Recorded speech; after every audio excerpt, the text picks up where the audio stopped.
As expected, the Reserve Bank of India's Monetary Policy Committee maintained status quo on rates. It was a unanimous decision by all the 6 members of the MPC.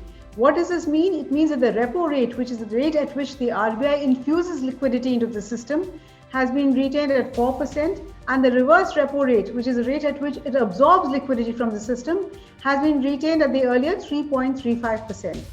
As far as the stance is concerned, the RBI's MPC also retained its accommodative stance, which means that it will ensure enough liquidity both in this fiscal as well as going into the next fiscal, as the governor put it.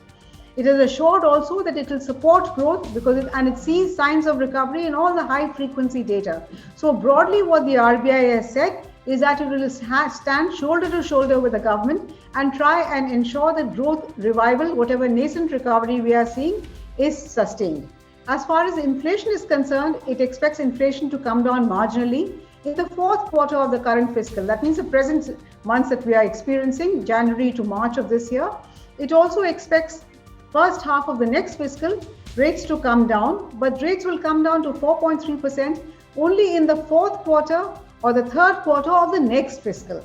As far as GDP is concerned, it expects GDP to grow by about 10.5%. That is marginally lower than what the government had estimated in its budget calculations of 11% real growth.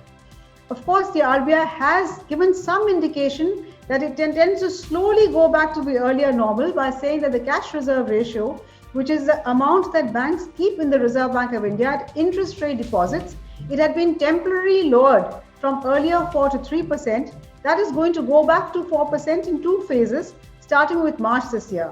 What does this mean? Not very much really, given the excess liquidity in the system. So banks might find that they have little less liquidity than before, but when you have so much, it really doesn't make very much difference.